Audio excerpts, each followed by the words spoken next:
Chapter 1391 Gentian coming out teaser. हर कोई यह नहीं समझ पाया कि बोन्सिया में सब कुछ किस अंतर्धारा के कारण चल रहा है। कुछ लोग अभी भी शांत नहीं हो पाए और उन्हें लगा कि कुछ गड़बड़ है। कई लोग इस क्षेत्र को पूरी तरह से छोड़ने के बारे में सोचने लगे। मेंग जेंटियन अपनी साधना छोड़ रहा है। श्रोताओं को निराशा हुई। एक खास खबर पूरे महाद्वीप में फैल गई। कई लोगों के लिए जेंटियन एक अप्राप्य व्यक्ति था। उसके बारे में कोई भी खबर जंगल में आग की तरह फैल जाती। क्या जेंटियन लीकिए से द्वंद्व करेगा? आकर्षक आत्माएं सबसे अधिक उत्साहित थीं और उनकी आंखें चमक रही थीं। उन्हें बहुत ज्यादा प्रत्याशा के लिए दोषी नहीं ठहराया जा सकता। लीकिए हाल ही में बहुत ही उग्र हो गया था। उसने दोनों समुद्री राक्षसों के साथ साथ उनकी पूरी जाति को भी नीचे धकेल दिया था, इसलिए वे स्वाभाविक रूप से चाहते थे कि कोई आकर्षक आत्मा उसे नीचे गिरा दे। बहुत से लोग उन्हें स्वर्ग का पसंदीदा मानते थे, इसलिए उन्हें श्रेष्ठता का एहसास था और उन्हें लगता था कि वे अन्य जातियों से ज्यादा ताकतवर हैं। इस प्रकार एक कमजोर इंसान का उदय उनके लिए खट्टा स्वाद छोड़ गया। पिछली पीढ़ी के एक बड़े शख्स ने टिप्पणी की, यह आएगा। भले ही यह आज न हो, लेकिन उनका लड़ना केवल समय की बात है। पिछली लड़ाई का अनुभव करने वाले सभी लोग जानते थे कि सभी महत्वाकांक्षी प्रतियोगियों के बीच लड़ाई होगी, चाहे वे कितने भी कमजोर या शक्तिशाली क्यों न हों। सिंहासन के लिए इस रास्ते पर केवल दो परिणाम थे, वे या तो सूखी हड्डियां बन जाते जो रास्ता प्रशस्त करती या सम्राट बन जाते। वर्तमान स्थिति बिल्कुल स्पष्ट थी। जेंटियन एक युग भटकने वाला था, इसलिए उसके पास पूर्ण लाभ था। चूंकि वह पहले से ही अस्तित्व में आ चुका था, इसलिए पीछे लौटने का कोई रास्ता नहीं था, इसलिए वह अंत तक लड़ेगा। साथ ही लीकिए जैसे राक्षस को स्वर्ग आत्मा में प्रकट होने के बाद से कभी किसी से डर नहीं लगा था। देवता और शैतान दोनों ही उसके जैसे भयंकर व्यक्ति को नहीं रोक सकते थे, जिसे अंत तक पहुंचना ही था। उन दोनों के लिए परिणाम यह था कि या तो लीकिए की मृत्यु होगी या जेंटियन की मृत्यु होगी। केवल एक ही जीवित बचेगा। आकर्षक आत्माओं के पास इस पीढ़ी में एक अमर सम्राट होगा। एक आकर्षक आत्मा ने अपनी जाति और जेंटियन की सराहना की। वास्तव में इस जाति के सभी पुराने पात्र चाहते थे कि जेंटियन सम्राट बने। उनके पास लंबे समय से कोई सम्राट नहीं है। अगर वे अगली एक या दो पीढ़ियों में भी कोई सम्राट नहीं बना पाते, तो वे स्वर्ग के पसंदीदा होने की अपनी प्रसिद्धि को बरकरार नहीं रख पाएंगे। अगर वह सम्राट बन जाता तो यह उनकी प्रसिद्धि को सही कहराता। स्वर्ग दमन सेना लीकिए की खोज कर रही है। सभी अटकलों के बीच एक और खबर पूरे महाद्वीप में फैल गई। अब यह आ रहा है। विजेता का पता आखिरकार चल जाएगा। ये जानकारी पाकर कई लोग काम उठे। बोन्सिया में हुए बदलावों ने लोगों को वहां से चले जाने के लिए मजबूर कर दिया, लेकिन अब उन्होंने वहीं रुककर देखने का फैसला किया। जब राजगद्दी के लिए लड़ाई होने वाली थी, तो कोई भी वहां से चले जाने का साहस नहीं कर सकता था। उन्हें जीवन भर पछतावा रहेगा।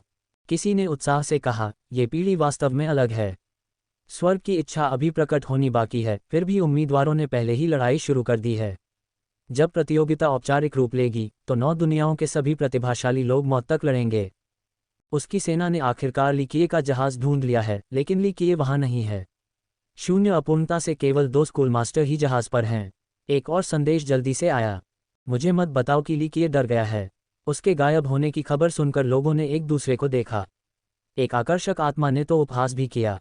इसके तुरंत बाद दूसरा संदेश भी फैल गया, लियुरियान और झुओ जियांशी जेंटियन की सेना के खिलाफ लड़ रहे थे। ये सुनकर लोग ये देखने के लिए झुंड में दौड़ पड़े कि यह तूफान कैसे खत्म होगा। लड़ाई पूरे जोरों पर थी और दोनों पक्ष हार मानने को तैयार नहीं थे। उसी समय एक सुनहरे पक्षी द्वारा खींची जा रही गाड़ी युद्ध के मैदान के बाहर अन्य दर्शकों के ठीक बगल में आकर रुकी। ड्राइवर ट्रेंट रेस का प्रसिद्ध क्रिम्सन फ्लेम पूर्वज था, एक ग्रैंड गॉड किंग जिसने एक बार पूरी दुनिया को डरा दिया था। अफसोस, वह अब एक साधारण ड्राइवर था और उसके चेहरे पर एक सम्मानजनक भाव था। इस उपचार से लोगों को ठंड का एहसास हुआ। अमर सम्राटों के अलावा केवल मेंग जेंटियन ही ग्रैंड गॉड किंग को ड्राइवर के रूप में इलाज करने के लिए योग्य था। शुरू से आखिर तक जेंटियन ने अपना चेहरा नहीं दिखाया, लेकिन सभी को यकीन था कि वह अंदर था, क्योंकि उसके अंदर से एक अत्याचारी आभा निकल रही थी। यह उन पर एक राक्षसी पहाड़ की तरह मंडरा रहा था जिस पर कोई चढ़ नहीं सकता था। इस आभा ने उसे 9 दुनियाओं का शासक या पहले से ही एक अमर सम्राट जैसा बना दिया। जब वह इस गाड़ी से आदेश देता था, तो देवता भी उसके अधीन काम करना चाहते थे। वह मेंग जेंटियन है। अनगिनत आंखें गाड़ी पर उत्सुकता से चिपकी हुई थीं। इस दुनिया के साधकों के लिए उसकी प्रसिद्धि बस धमाकेदार थी, लेकिन बहुत कम लोगों ने उसे वास्तव में देखा था। पुरानी पीढ़ी के कुछ लोग थे जिन्होंने उसे पहले भी देखा था, लेकिन एक पीढ़ी से बचने के बाद उन्हें अब नहीं पता कि वह भी कैसा दिखता है। जहां तक युवाओं की बात है, तो वे आकर्षक आत्माओं के नंबर 1 प्रतिभाशाली व्यक्ति को और भी अधिक देखना चाहते थे। हालांकि गाड़ी रुक गई और हवा में स्थिर रही। जेंटियन ने खुद को नहीं दिखाया। बूम! सेना और दो लड़कियों के बीच लड़ाई चरम पर पहुंच गई। दुनिया में बड़े धमाके हुए और लाशें बाहर की ओर उड़ने लगीं। रुयान और जियांशी ऐसे ड्रैगन की तरह थे जो अपने समुद्र में घुस गए थे। उन्होंने सेना के बीच एक बड़ा छेद कर दिया और बाहर निकलने के लिए मारकाट मचाई। अपनी कड़ाही और शाही तलवार का इस्तेमाल करते समय उनकी आभा राजसी थी। दोनों इस समय अपनी ताकत और भरपूर रक्त ऊर्जा दिखा रहे थे। वे एक दबंग और निडर अंदाज में बोनशिप के माध्यम से आगे बढ़े, यहाँ तक कि अगर जेंटियन यहाँ था तब भी उन्हें कोई हिचकिचाहट नहीं हुई। स्वर्ग दमन सेना, बेहतर होगा कि आप अपने कुलीन दस्तों को भेजें क्योंकि यह समूह अकेले हमें रोक नहीं पाएगा। रुयान अभी भी अपनी बोनशिप पर खड़ी होकर मुस्कुरा रही थी। कई लोग ये देखकर आश्चर्यचकित थे कि दोनों अभी भी इतने अहंकारी व्यवहार कर रहे हैं। मिसेज, मुझे डर है कि आपको कोई गलतफहमी हो गई है। जेंटियन की आवाज़ गाड़ी से गूंज उठी। ये बहुत तेज नहीं थी, लेकिन हर कोई इसे साफ सुन सकता था। इसके अलावा उसके हर शब्द बहुत लयबद्ध थे और जादुई तरीके से निकल रहे थे। मैं आप दोनों को परेशान करने के लिए यहाँ नहीं आया हूँ, मैं केवल तवादिली से मिलना चाहता हूँ। उन्होंने यह बात एक ऐसी लय में कही जो श्रोताओं के कानों को बहुत अच्छी लगी। लोग उनकी बातें सुनकर प्रभावित हुए और उनकी प्रशंसा से भर गए। एक ने बड़बड़ाते हुए कहा, भविष्य का सम्राट वाकई असाधारण है, यहाँ तक कि उसका भाषण भी करिश्माई है। हर कोई जानता था कि वह सबसे ताकतवर है, फिर भी वह दोस्ताना तरीके से पेश आता था। इससे लोगों की उसके बारे में धारणा और भी अच्छी हो गई। मुझे खेद है, लेकिन हमारे युवा रईस मेहमानों से मिलने नहीं आ रहे हैं, कृपया वापस आ जाएं। मुस्कुराते हुए रुयान ने मेंग जेंटियन से बात करते हुए अभी भी स्वाभाविक तरीके से जवाब दिया। जहाज की रक्षा कर रही दो लड़कियों को देखकर एक आकर्षक आत्मा ने दबी हुई सांस में कहा, वह केवल एक इंसान है, फिर भी वह इतना पसंद क्यों किया जाता है। वे दोनों शून्य अपूर्णता के स्वामी थे, आकर्षक आत्माओं में से एक विशालकाय। कई लोगों ने सोचा कि इस वंश को मेंग जेंटियन का समर्थन करना चाहिए। आखिरकार वे एक ही जाति से आए थे, लेकिन अब ये दोनों वास्तव में एक इंसान का समर्थन कर रहे थे। वे समझ ही नहीं पाए कि शून्य अपूर्णता ने मेंग जेंटियन के स्थान पर एक मानव को क्यों चुना। अगर वह यहाँ नहीं है तो मैं इंतज़ार कर सकता हूँ। अगर आपको कोई आपत्ति न हो तो क्या मैं आपके जहाज पर चढ़ सकता हूँ। मेंग जेंटियन ने बहुत विनम्रता से कहा। नहीं, इस बार रुयान की जगह जियांशी ने उत्तर दिया। वरिष्ठ मेंग वर्तमान पीढ़ी में बेजोड़ हैं और हम दोनों सिर्फ जूनियर हैं। आज हमारे पास अपने काम हैं, इसलिए हम आपका मनोरंजन नहीं कर सकते। कृपया हमें माफ़ करें। वे स्वाभाविक रूप से उसे जहाज़ पर चढ़ने नहीं देंगे क्योंकि परी अभी भी जहाज़ पर थी। बेशक वे उसकी सुरक्षा के बारे में चिंतित नहीं थे क्योंकि वह ऐसी नहीं थी जिसे मेंग जेंटियन संभाल सके। उन्हें डर था कि वह उसे भड़का देगा। अगर वह क्रोधित हो गई तो बड़ी मुसीबत हो जाएगी।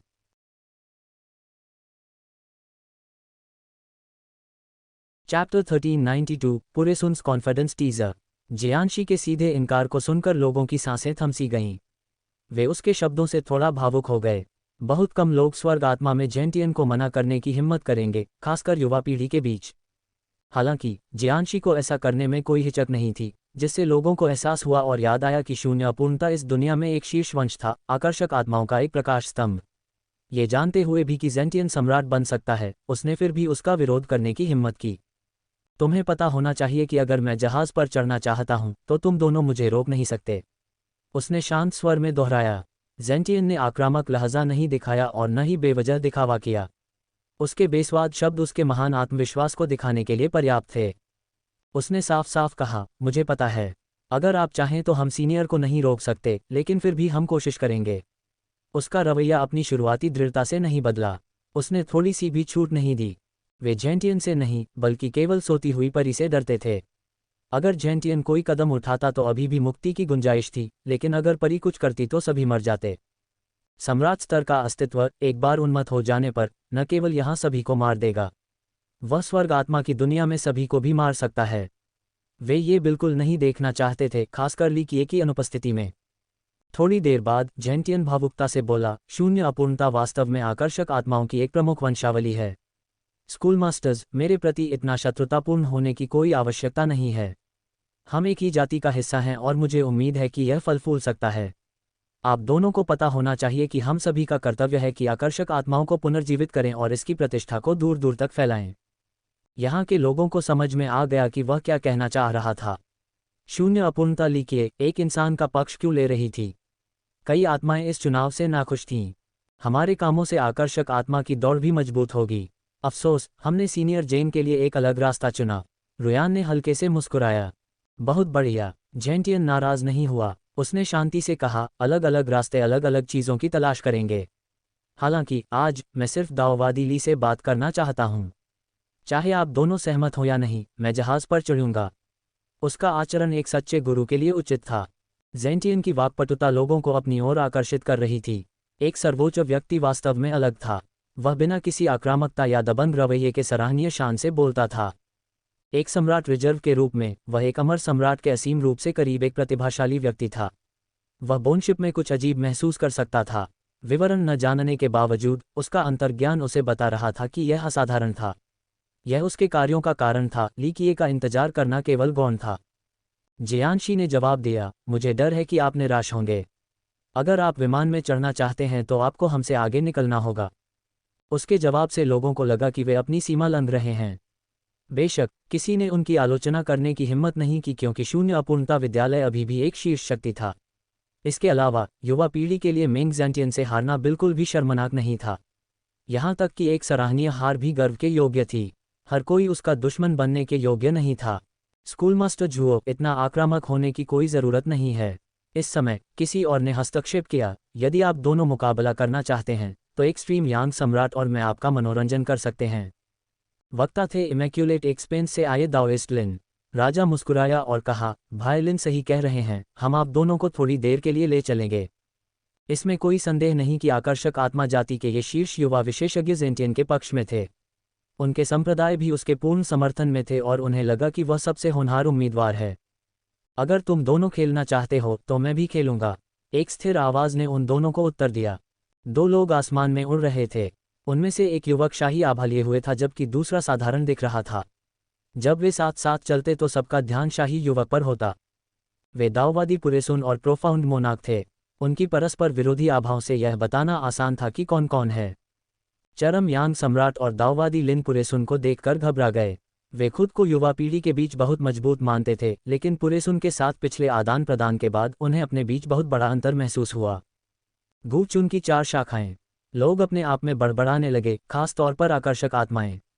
उन्हें समझ में नहीं आ रहा था कि उनके वंश ने जेंटियन के बजाय ली क्यूई को क्यों चुना। चरम यांग सम्राट और दाओवादी लिन तुरंत जवाब नहीं दे सके।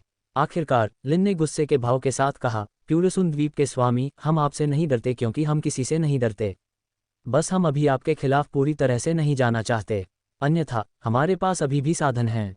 किसी और से कमतर होने के बारे में खुलकर बोलो, इसमें शर्मिंदा होने जैसी कोई बात नहीं है। लिन को अपनी छवि बनाने की कोशिश करते देख प्रोफाउंड ने व्यंग्यात्मक लहजे में कहा, अपने वरिष्ठ भाई से हारना सम्मान की बात है, तो फिर खुद को आगे बढ़ाने की जहमत क्यों उठा रहे हो।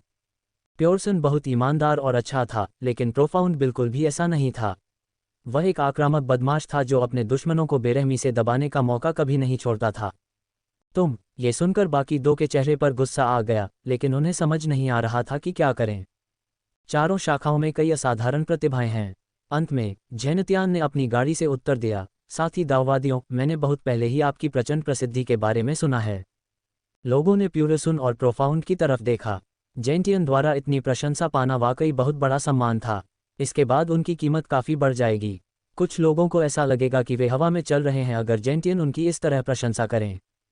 भाइयों की प्रतिक्रियाएं अलग अलग थीं। पुरेसन ने बस एक लापरवाह व्यवहार के साथ मुस्कुराया, जैसे कि जेंटियन बस एक और व्यक्ति था जो उसकी प्रशंसा कर रहा था, लेकिन प्रोफाउंड जेंटियन से बहुत अधिक सतर्क हो गया। स्वर्ग की इच्छा के लिए भविष्य के युद्ध में प्रोफाउंड का रवैया बहुत स्पष्ट था। वह अपने भाई द्वारा चुने गए किसी भी व्यक्ति का समर्थन करेगा। इस समय यह स्पष्ट था कि पुरेसन ने लीकिए को चुना था, इसलिए लीकिए के प्रति अपनी सामान्य नाराजगी के बावजूद प्रोफाउंड अभी भी अपने भाई के पक्ष में खड़ा था। उस स्थिति में इसका मतलब था कि मेंग जेंटियन भविष्य में उनका दुश्मन बन जाएगा। पुरेसन ने इत्मीनान से मुस्कुराते हुए कहा, दाओवादी मेंग, आप बेजोड़ हैं, तो क्या हमारे जैसे जूनियर के लिए इसे मुश्किल बनाने की ज़रूरत है? इसे जाने देना कैसा रहेगा? जब भाईली वापस आएगा तो मैं उसे बता दूंगा ताकि आप दोनों बात कर सकें। वह जानता था कि इस समय बोनशिप में क्या है, इसलिए उसे भी रुयान और जियांशी जैसा ही महसूस हुआ। अगर उसे जेंटियन और फेरी में से किसी एक को प्रतिद्वंद्वी के रूप में चुनना पड़े तो वह निश्चित रूप से जेंटियन को चुनेगा। अगर फेरी कोई कार्रवाई करती है तो परिणाम अप्रत्याशित होगा। ये हेवन स्पिरिट को भी नष्ट कर सकता है। मेंग जेंटियन के प्रति उनके जवाब और संबोधन ने कई लोगों को चौंका दिया। ताओवादी मेंग, कौन जेंटियन को इस तरह से संबोधित करने की हिम्मत करेगा? युवा पीढ़ी की तो बात ही छोड़िए, पिछली पीढ़ी भी जेंटियन से इस तरह बात करने की हिम्मत नहीं करेगी। ध्यान रखें कि यह वह व्यक्ति था जिसे अमर सम्राट ताकांग ने भी बड़ा भाई कहा था। हालांकि पुरेसुन ने मेंग जेंटियन का सामना करते हुए भी बहुत स्वाभाविक और निष्क्रिय तरीके से बात की। यह एक और कारण था कि प्रोफाउंड अपने भाई का इतना सम्मान करता था। परिस्थिति चाहे जो भी हो, उसका भाई हमेशा इस तरह से आश्वस्त रहता था, एक अजेय आचरण और मानसिकता वाला व्यक्ति। लोगों को पुरेसुन पर दोबारा नजर डालनी पड़ी। सार्वजनिक निंदा की कमी थी, लेकिन उन्हें लगा कि यह आदमी बहुत लापरवाह हो रहा है। खुद को जेंटियन के समान स्तर पर समझना अजीब था। मेंग जेंटियन ने नहीं कहने से इनकार कर दिया, चूंकि मैं पहले से ही यहाँ हूँ, इसलिए मुझे बस दाओवादी ली के वापस आने का इंतजार करना चाहिए। उनके स्वर्ग विरोधी तरीकों ने मुझे पूरी तरह प्रभावित कर दिया है। मैं जहाज पर इंतजार करूंगा। वह इस बात को लेकर बहुत उत्सुक था कि नाव पर क्या है। यहाँ तक कि उसके जैसे शक्तिशाली अस्तित्व को भी लगा कि नाव पर जो कुछ भी है वह पूरी तरह से अथाह है और इस दुनिया में उसकी बराबरी नहीं है। उद्धरण चिन्ह चैप्टर 1393 अल्टीमेट कॉन्डेसेंशन टीजर। हालांकि जेंटियन का लहजा बहुत दोस्ताना था, लेकिन उसके शब्दों से उसका दृढ़ रवैया साफ झलक रहा था।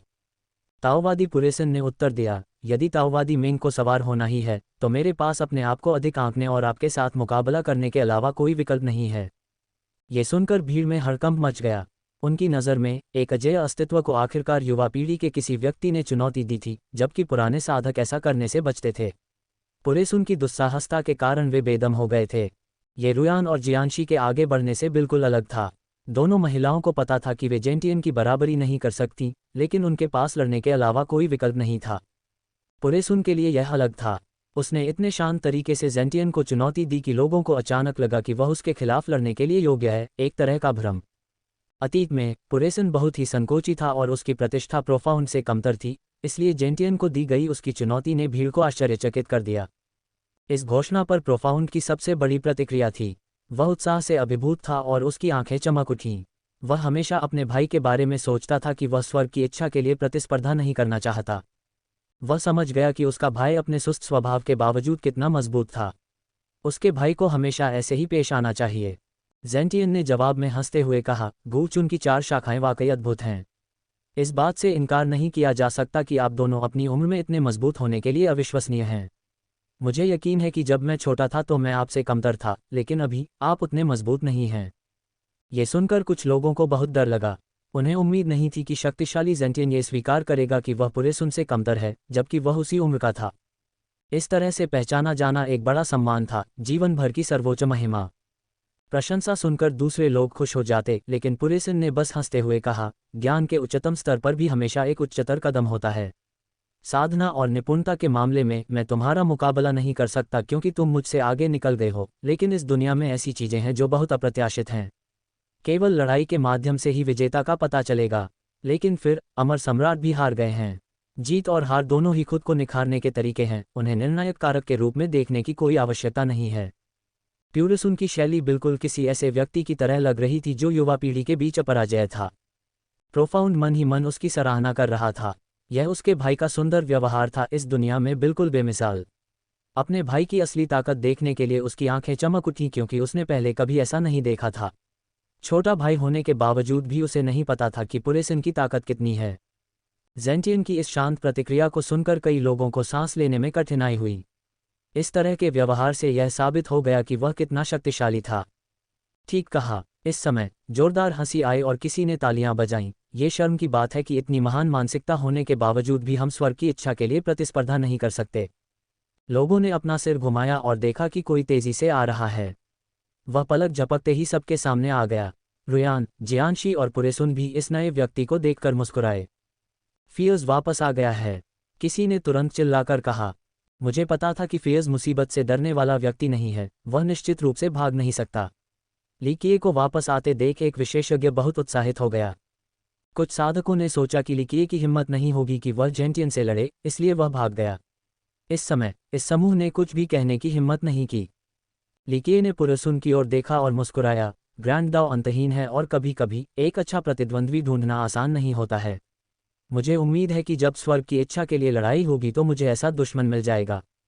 ताओवादी ने व्यंग्यात्मक ढंग से मुस्कुराते हुए अपना सिर हिलाया। मैं केवल एक नश्वर हूं और मैं आपके पैरों के नीचे सूखी हड्डियां नहीं बनना चाहता। लीकिये ने जेंटियन को देखने की जहमत नहीं उठाई, वह केवल पुरेसुन से बात करता रहा जैसे कि उसे जेंटियन के अस्तित्व की कोई परवाह ही नहीं थी।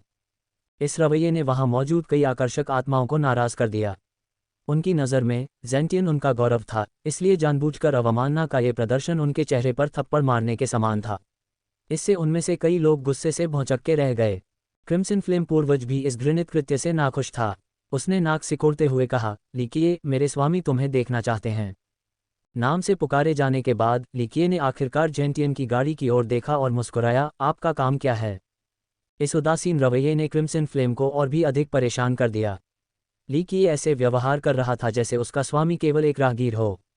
वह जवाब नहीं दे सका क्योंकि जेंटियन ने बीच में कहा, दाओवादी ली, आपके तरीके अविश्वसनीय हैं और वास्तव में मेरी आंखों को चमका दिया है, इसलिए मैं आपके साथ मुकाबला करना चाहता हूँ। मुकाबला? लीकिये ने जवाब में हंसते हुए कहा, बहुत अच्छा, चाहे ये मुकाबला हो या अपने शिष्य के लिए बदला, मैं आपका मनोरंजन करूंगा। उसकी सीधी सादी बात ने भीड़ को चकित कर दिया।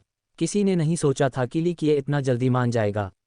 ऐसा लग रहा था कि वह इस मामले को निपटाने की कोशिश कर रहा था या फिर किसी आवारा कुत्ते को भगाने की कोशिश कर रहा था।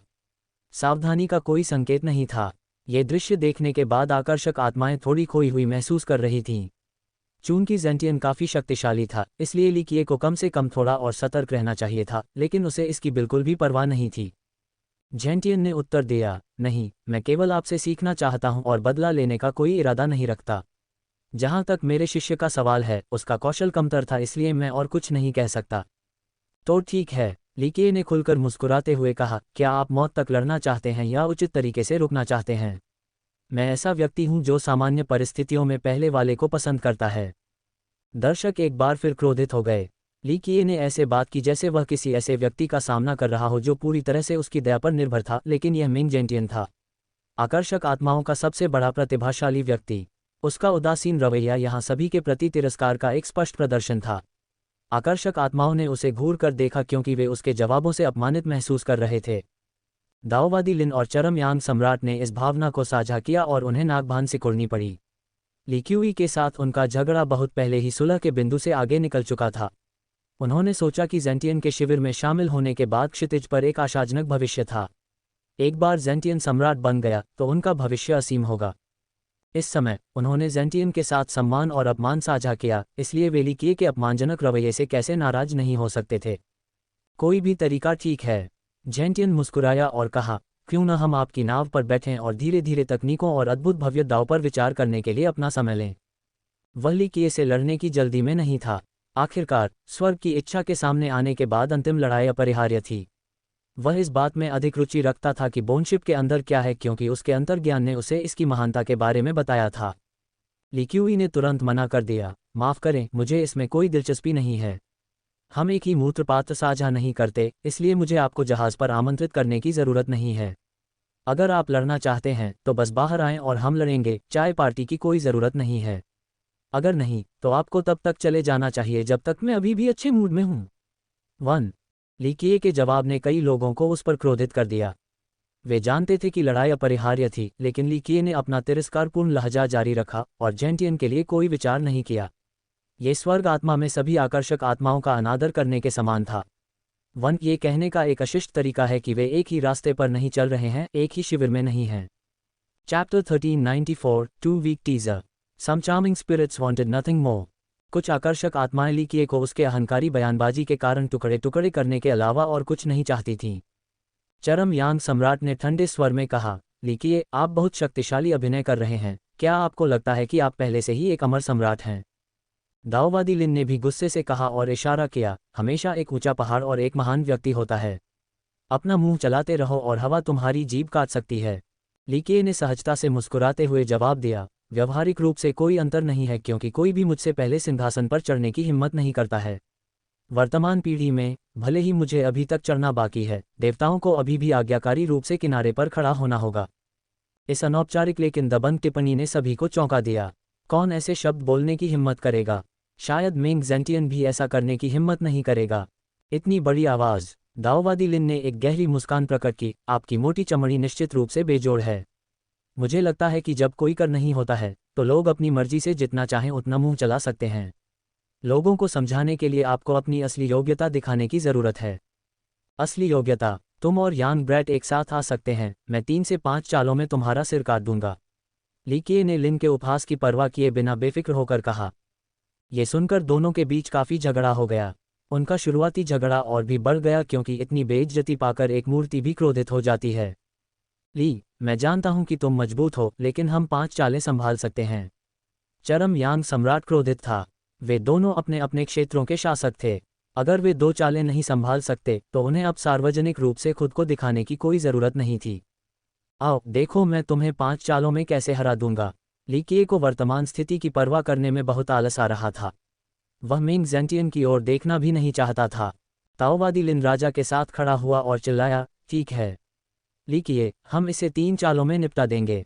उसे यह विश्वास ही नहीं हुआ कि ली किए उन्हें इतनी कम चालों में मार सकता है, जबकि उनके पास अभी भी शक्तिशाली कार्ड मौजूद थे। धमाका, दोनों की रक्त ऊर्जा बिना किसी रोक टोक के ऊपर उठ गई। उन्होंने अपनी चरम युद्ध अवस्था ग्रहण कर ली। लिन के शरीर से खिलते हुए कमल की तरह पवित्र प्रकाश निकला, जबकि राजा की अग्नि प्रज्वलित हुई। वह एक ऐसा सूर्य बन गया जिसने भयानक तापमान उत्सर्जित किया, जिससे लोगों को पीछे हटने पर मजबूर होना पड़ा। क्लैंक, इस समय दोनों ने अपने हथियार निकाल लिए। एक शाही हथियार था जबकि दूसरा एक भव्य पूर्णता वाले अमरकाया उपयोगकर्ता की कलाकृति थी। मरो, दोनों ने एक ही समय में अपनी सबसे शक्तिशाली चाल के साथ हमला किया। बूम, पूरा महाद्वीप उनके हमलों से कांप उठा। राजा की चाल एक विशालकाय अग्नि ड्रैगन की तरह लग रही थी जो आगे की ओर उड़ रहा था। उसमें इतना भयानक क्रोध था कि वह देवताओं को भी भस्म कर सकता था। इसकी भयंकर गर्जना से कई लोग घबरा गए और सुरक्षित दूरी बनाए रखी। दाओवादी लिन के हथियार की भी गूंज हुई। आसमान से कई पवित्र किरणें उतरी, मानो वे ली किए को जज कर रही हों। ये किरणें उसके शरीर और नियमों को अपने में समाहित करके उसे विघटित करना चाहती थीं। राजा ने चरम यांग काया विकसित की थी जबकि लिन के पास शून्य अपूर्णता काया थी। उनका संयुक्त हमला वास्तव में शक्तिशाली था। वास्तव में ये दोनों बिल्कुल भी कमजोर नहीं थे। अफसोस, वे कई दिन पहले पुरेसन द्वारा पूरी तरह से पराजित हो गए थे, इसलिए ये गलतफहमी पैदा हुई कि वे महत्वहीन और कमजोर थे। वास्तव में पुरेसन बस बहुत शक्तिशाली था। अपनी वर्तमान शक्ति पर पिछली पीढ़ी के कुछ ही गॉड किंग्स उसके खिलाफ लड़ने या उसे अपनी तलवार बाहर निकालने के लिए मजबूर करने में सक्षम होंगे। जो लोग उससे लड़ सकते हैं उन्हें मिंग ज़ेंटियन के स्तर का होना चाहिए। शक्ति का ये प्रदर्शन देखकर भीड़ के दिल धड़क उठे। वे वाकई प्रतिभाशाली खिलाड़ी थे, भले ही वे प्यूरिसन के मुकाबले में नहीं थे। ली किए ने इस हमले के सामने अपनी आंखें नहीं झपकाईं। एक पल में उसका शरीर एक ही समय में सभी 4 अमर शरीरों से जगमगा उठा। जरा कल्पना करें कि चारों शरीर एक साथ फूट पड़े तो क्या होगा। अनंत वजन, अनंत शक्ति, अनंत गति और अनंत बचाव। अन्य सभी आक्रामक और रक्षात्मक साधन निरर्थक हो गए। सबसे मजबूत हमला भी उनकी संयुक्त शक्ति के सामने टिक नहीं पाएगा और सबसे मजबूत बचाव भी कागज के टुकड़े की तरह कमजोर हो जाएगा। धमाका, क्रैक, धमाके के बाद हड्डियां चटकने जैसी आवाजें आईं। 2 शव खून की उल्टी करते हुए आसमान में उड़े और फिर जोर से जमीन पर गिरे। लिन और राजा दोनों ही जमीन पर पड़े थे और उनका खून धीरे धीरे बह रहा था। वे अपने हथियारों के सहारे भी खड़े नहीं हो पा रहे थे। ली किए बहुत तेज और शक्तिशाली था। अगर उनके हथियार टक्कर से पहले पल भर में उनकी रक्षा नहीं करते तो वे अब तक बहुत दूर जा चुके होते। ली किए की शारीरिक बनावट अभी तक भव्य पूर्णता तक नहीं पहुंची थी, लेकिन उनकी निपुणता का मतलब था कि यह इस स्तर को प्राप्त करने से बहुत दूर नहीं था। ली किए को एक क्षण में देखकर जेंटियन ने भी अपनी भौहें ऊपर उठाईं। उसकी शारीरिक बनावट इतनी तेज थी कि जेंटियन भी तुरंत रहस्यों को नहीं देख पाया। अचानक जेंटियन को एक अशुभ एहसास हुआ जिसे वह स्पष्ट रूप से बयान नहीं कर सका। दृश्य तुरंत शांत हो गया और सभी ने गहरी सांस ली। अगर जेंटियन इसे समझ नहीं पाया तो स्वाभाविक रूप से अन्य लोग और भी अधिक भ्रमित होंगे। दाओवादी पुरेसुन भी चौंक गया। उसे ली किए के कई अमर शरीर विकसित करने पर संदेह हुआ। हालांकि उसने अभी इस अनुमान की पुष्टि करने की हिम्मत नहीं की। दर्शक विशेषज्ञ एक दूसरे को आश्चर्य से देखने लगे। किसी ने नहीं सोचा था कि ये दोनों मिलकर ली किए के एक भी वार को रोक नहीं पाएंगे। यह उनकी समझ से परे एक स्वर्ग विरोधी शक्ति थी। इससे पहले कुछ लोग नाखुश थे जबकि अन्य लोग उससे घृणा भी करते थे, लेकिन अब ये लोग अंदर से कांप रहे थे और अनादर दिखाने की हिम्मत नहीं कर रहे थे। यह विशेष रूप से आकर्षक आत्माओं के लिए सच था। ली किए का अभी उठाया गया कदम एक बड़ी बाधा थी। बहुत कमजोर ली किए ने बिना किसी परवाह के यह बात कही। उसके बेपरवाह रूप ने सभी को अवाक कर दिया। अष्टकोणीय मीनार में चिंतन करने के बाद उसकी साधना पहले से भी अधिक मजबूत हो गई। वह स्वर्ग के मार्ग पर चल पड़ा था, जबकि उसका भव्य दाव अपने प्रारंभिक रूप से आगे बढ़ गया था। वास्तव में वह बहुत पहले ही स्वर्गीय मार्ग में प्रवेश कर सकता था, लेकिन वह जानबूझकर अपनी साधना को दबा रहा था क्योंकि उसका ग्रैंड दाव पूरा नहीं हुआ था। ग्रैंड प्रिमोडियल दाव सीखने के बाद कुनपेंग का जन्मजात उपहार, ली कीये ने आखिरकार अपने दाव को बनाने में पहला कदम उठाया। इससे उनकी साधना में बहुत सुधार हुआ। बहुत कमज़ोर शब्द ताओवादी लिन और सम्राट का वर्णन करने के लिए उपयुक्त नहीं थे। अगर वे बहुत कमज़ोर थे तो यहाँ के अन्य साधकों को अपना चेहरा भी नहीं दिखाना चाहिए था। अफसोस, किसी ने भी ली कीये के खिलाफ बोलने की हिम्मत नहीं की। ये वह क्षण था जब भीड़ को आखिरकार एहसास हुआ कि ली कीये ज़ेंटियन के खिलाफ प्रतिस्पर्धा करने के लिए योग्य था। इससे पहले कुछ आकर्षक आत्माओं ने गुप्त रूप से ली कीये को नीचा दिखाया और सोचा कि वह परंपरागत और विधर्मी तरीकों का इस्तेमाल करता है, लेकिन अब ऐसे बयान निराधार पाए गए। प्रोफाउंड ने भी थोड़ा सा मुंह सिकोड़ा। ली कीये को नापसंद करने के बावजूद उसे यह स्वीकार करना पड़ा कि ली कीये बहुत शक्तिशाली है। उसे कार्रवाई में देखने के बाद प्रोफाउंड के अंदर ठंडक महसूस हुई। ली कीये की ताकत एक बार फिर उसकी कल्पना से परे हो गई है। पुरेसन ही एकमात्र ऐसा व्यक्ति था जो शांत रहा। जैसा कि उसने ली कीये को अष्टकोणीय टॉवर से बाहर निकलते देखने के बाद पहले कहा था, समकालीन में कोई भी ली कीये का मुकाबला नहीं कर सकता था। चैप्टर 1395 डिवॉरिंग ए सन टीजर। दाओवादी लिन और चरम यांग सम्राट गड्ढे से बाहर निकलने के लिए संघर्ष कर रहे थे। दोनों 80 साल के बूढ़े की तरह कांप रहे थे और सीधे खड़े होने में असमर्थ थे। मेंग जेंटियन अपनी गाड़ी में चुप था। वह समझ गया था कि इन दोनों के पास अभी और भी चालें छिपी हुई हैं, इसलिए वह चाहता था कि वे ली कीये के कार्ड का परीक्षण करें। ली कीये बहुत रहस्यमय था, इसलिए वह उसे बिल्कुल भी नहीं देख पाया। अंत में राजा ने घृणा से कहा, ली, तुम बहुत मजबूत और निर्दयी हो। सिर्फ एक चाल में हारना बहुत अपमानजनक था। ली कीये ने इत्मीनान से पूछा, क्या आप अपनी गर्दन बाहर निकाल रहे हैं या मुझे जबरदस्ती आपका सिर काटना होगा? यहाँ तक कि मेंग जेंटियन भी ली कीये के लिए कुछ नहीं था, इन दोनों की तो बात ही छोड़िए। हा, दाओवादी लिन बहुत गुस्से में हंसने लगा। ली, भले ही तुम ताकतवर हो, लेकिन हम भी कत्ल के कगार पर नहीं हैं। हम किसी से नहीं डरते और फिर से लड़ेंगे। ऐसे शब्दों ने कई लोगों को अचंभित कर दिया।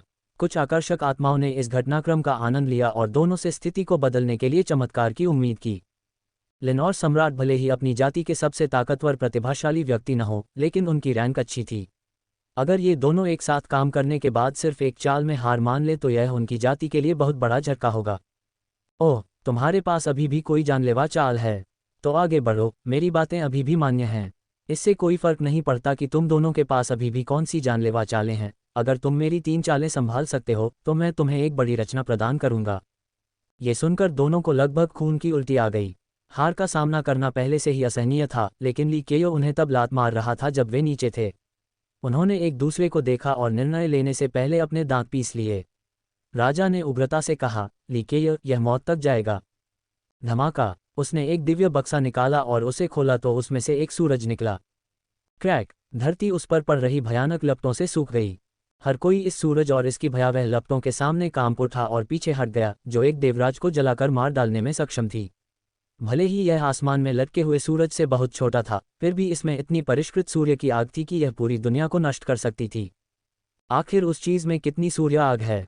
एक साधारण सूर्य का 10वां हिस्सा या शायद 20वां हिस्सा। यहाँ तक कि पिछली पीढ़ी के लोग भी चिंतित हो गए। बूम! राजा ने अपनी चोटों के बावजूद इस सूर्य को शक्ति दी और अंततः इसे निगल लिया।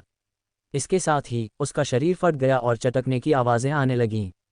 उसके पूरे शरीर पर दरारें दिखाई देने लगीं और इन दरारों से परिष्कृत सूर्य अग्नि बाहर निकली। वह एक फटते ज्वालामुखी की तरह था जो संभवतः पूरे क्षेत्र को नष्ट कर सकता था। वह चीखा क्योंकि दरारें बड़ी और बड़ी होती जा रही थीं। ऐसा लग रहा था जैसे निगला हुआ सूरज उसके अंदर फट रहा था। दर्द के बावजूद उसने पागलपन से अपने चरम यांग फिजिक को चैनल किया। उसकी जीवन शक्ति का प्रतिनिधित्व करने वाला प्रकाश तेजी से उज्ज्वल हो गया। Clank clank clank! उसने सूर्य की आग से बने एक कानून का इस्तेमाल करके अपने शरीर के चारों ओर कुंडल बना लिया ताकि सूरज को विस्फोट से बचाया जा सके। उसी समय वह उसकी शक्ति को अवशोषित कर रहा था। पता चला कि उसने बोन्सिया में बहुत अच्छी फसल ली थी और एक विशाल कंकाल से एक सूरज निकाला था। अफवाह है कि यह एक सुनहरे कौवे का मूल था। वह शुरू में इस आग को अवशोषित करने में अपना समय लेना चाहता था, जिससे उसकी शक्ति कई स्तरों तक बढ़ जाती। हालांकि ये सूर्य अत्यंत शक्तिशाली था। इसे पूरी तरह से अवशोषित करने से पहले उसे कम से कम 10 साल की आवश्यकता होगी। अफसोस, वह वर्तमान में क्रोधित था। आज की शर्म को धोए बिना वह स्वर्ग आत्मा के सामने अपना चेहरा नहीं दिखा पाएगा, इसलिए उसने सावधानी बरतते हुए इस सूर्य को पूरी तरह से निगल लिया। उसके दिमाग में या तो वह या ली कीये मरने वाला था। दूसरी ओर ताओवादी लिन ने एक प्राचीन बोतल निकाली जिस पर कई तावीज़ लगे हुए थे। लोगों को तुरंत पता चल गया कि सिर्फ मुहर से ही अंदर की वस्तु अविश्वसनीय थी। उसने ताबीज खोला और ढक्कन खोला। एक भनभनाहट हुई और एक पवित्र चमक आसमान की ओर फूट पड़ी। गड़गड़ाहट। इस प्रकाश स्तंभ ने आकाश को हिलाना शुरू कर दिया। इसकी पवित्रता ने पूरे क्षेत्र को इस तरह से घेर लिया मानो कोई विशाल कमल का फूल पूरी तरह से खिल गया हो। वह खिल गया और आकाश से पवित्र ज्योतियां बरसने लगीं। कुछ ही समय में संसार उसकी चमक से पवित्र हो गया। उसी समय खजाने की बोतल से एक अमर ध्वनि आई। ऐसा लग रहा था जैसे कोई अमर उपदेश दे रहा हो और उसके चारों ओर कानूनों की लड़ियां तैर रही हों। वे पारदर्शी पंखों के साथ उड़ते हुए छोटे छोटे कल्पित बौने जैसे लग रहे थे। दाओवादी लिन ने अचानक बोतल हाथ में लेकर अमर का रूप धारण कर लिया। वह जहां भी खड़ा होता वह पवित्र भूमि बन जाती। वह चीज़ क्या है? बहुत से लोग दंग रह गए।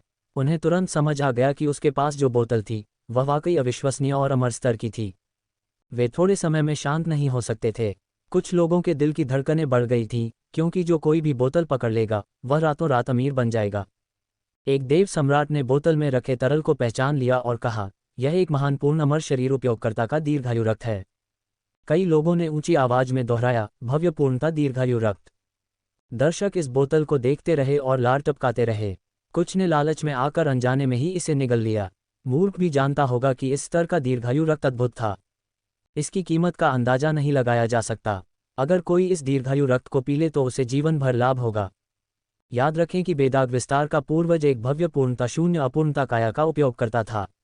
यह 12 में से सबसे कोमल काया थी, इसलिए यदि कोई साधक इस रक्त को पीता तो उसकी चोट ठीक हो जाती।